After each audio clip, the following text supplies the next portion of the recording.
You know, when people ask what I do, I usually say I'm a musician. Then I say I'm a record producer.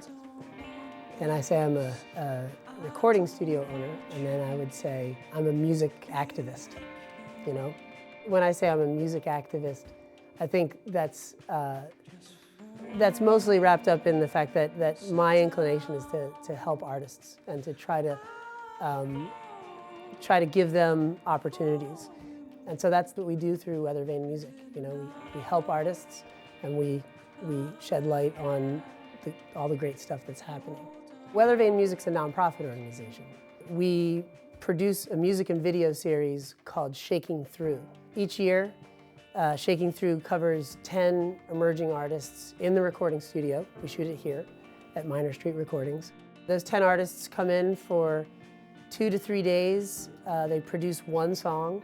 In most cases, it's the first time they've ever been in a real recording studio. So that's what Weathervane Music's trying to do. You know, give all of these types of things and this opportunity in this setting to someone that absolutely wouldn't have it, but deserves it. They totally deserve it. Reading Rainbow is an amazing band that we brought in here for a Shaking Through session. They're a husband and wife duo.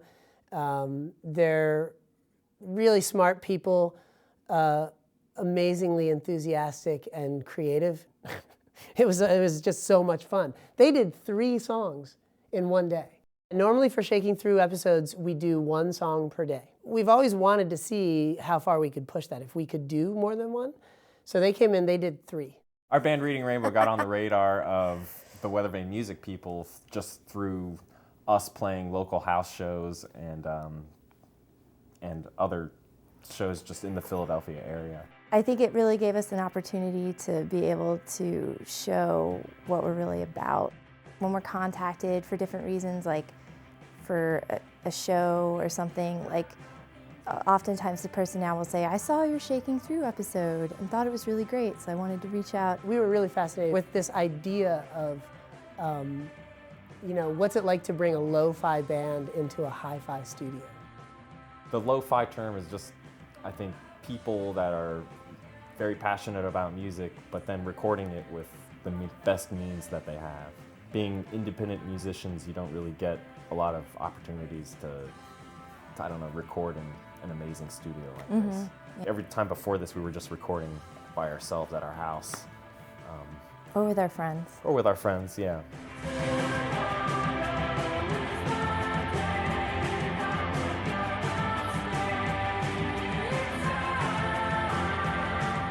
Being a 2-piece, it's most certainly allowed us to record 3 songs while we were working with Brian, but those 3 songs have a lot of layers to them, and they're pretty dense, like sonically. Obviously, like us being a couple helps our closeness and everything, but I mean, we could be a couple dudes and we'd still be like best friends and work well together.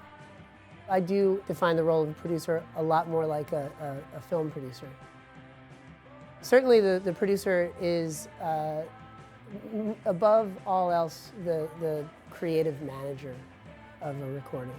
Again, I started as a musician myself, so I needed my instruments, and I built my recording studio, you know, as a place to put my instruments. I mean, that Neumann U67 there is 40 years old, and yes, that does sound better than, you know, a $500 or even $1,000 or $2,000 microphone that's made today.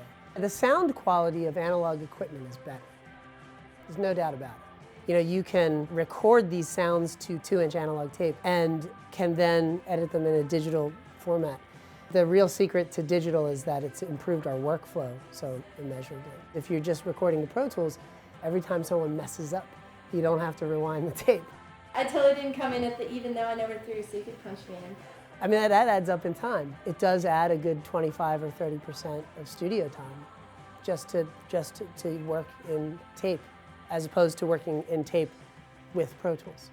You know, this is a really great studio with a ton of really cool equipment in it that would have warranted 3 or 4 people on full-time staff just to sort of maintain it and to operate it. Or I work with our engineer, Jonathan Lowe, or with Amy Morrissey, who I own the studio with. It's not a clinical environment. It's a more inspiring environment. That's what we want. You know, we want, and that's the really exceptional thing for again for the Shaking Through artists.